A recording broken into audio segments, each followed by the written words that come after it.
Hi guys, நான் உங்கள் சுதன். இன்னைக்கு நம்ம என்ன பார்க்க போறோம்னா டிசிபி லேயர். டிசிபி லேயர்னா டிரான்ஸ்மிஷன் கண்ட்ரோல் புரோட்டோகால். இதெல்லாம் மொத்தம் 4 லேயர் இருக்கு. Network access layer, internet layer, transport layer, application layer.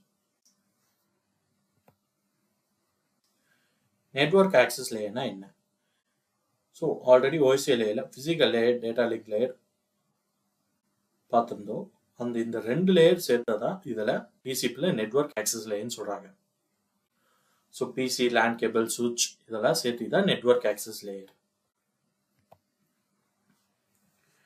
Internet layer, OSI லேயரில் பார்த்தீங்கன்னா உங்களுக்கு நெட்வொர்க் லேயர்னு பார்த்துருந்தோம். இதில் இன்டர்நெட் லேயர்னு சொல்லுவாங்க டிசிபியில். ஒரு டிஃப்ரெண்ட் நெட்வொர்க்கை எனக்கு கனெக்ட் பண்ணுறதுக்கு யூஸ் பண்ணுறது ரவுட்டர், IPv4, IPv6 மூலியமாக தான் நம்ம கனெக்ட் பண்ணுவோம்.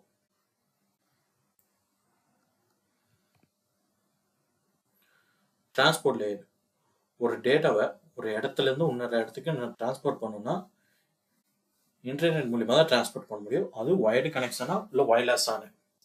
ஸோ வயர்ட்னா டிசிபி, வயர்லெஸ்னா யூடிபி. அப்ளிகேஷன் லேயர், அப்ளிகேஷன் லேயர்னா என்ன? இப்போ ஒரு வெப்சைட் எனக்கு ரன் ஆகுதுன்னா அந்த வெப்சைட்டுக்கு ஃபர்ஸ்ட் ஒரு பர்சன் லாகின் ஆகிறாங்கன்னா அந்த லாகின் பர்சனுக்கு நான் ஒரு ஐடி கிரியேட் பண்ணணும். ஸோ அதுதான் செஷன் ஐடின்னு கால் பண்ணுறாங்க. இந்த இடத்துல அந்த வெப்சைட் எப்படி ப்ரெசன்டேஷன் பண்ணணும், ஒரு ஃபோட்டோ எப்படி ப்ரெசன்டேஷன் பண்ணணும், கண்டென்ட் எப்படி ப்ரெசன்டேஷன் பண்ணணும். அப்போ இந்த இடத்துல ப்ரெசன்டேஷன் பண்ணுறதுக்கு தான் யூஸ் பண்ணுறது ப்ரெசன்டேஷன் லேயர். அப்போ இந்த செஷன் ஐடியும் ப்ரெசன்டேஷனு எங்கே ஆகுது? அப்ளிகேஷன் மூலியமாக தான் ஆகுது. ஸோ ஒரு அப்ளிகேஷன் இருந்தால் தான் என்னால் அந்த இதே பார்க்க முடியும். வெப்சைட்ஸே ஒரு வெப்சைட்டை என்னால் வியூ பண்ணணும்னா இப்போ நான் ஃபார் எக்ஸாம்பிள் எனக்கு கூகுள் ப்ரௌசர் தேவை. கூகுள் ப்ரௌசர் மூலியமாக தான் வெப்சைட்டை என்னால் வியூ பண்ண முடியும். இப்போ இது என்ன சொல்கிறாங்கன்னா HTTPS சொல்கிறாங்க, hyper text transfer protocol secure. இது மூலியமாக தான் எனக்கு ஒரு அப்ளிகேஷனாக பார்க்க முடியும்.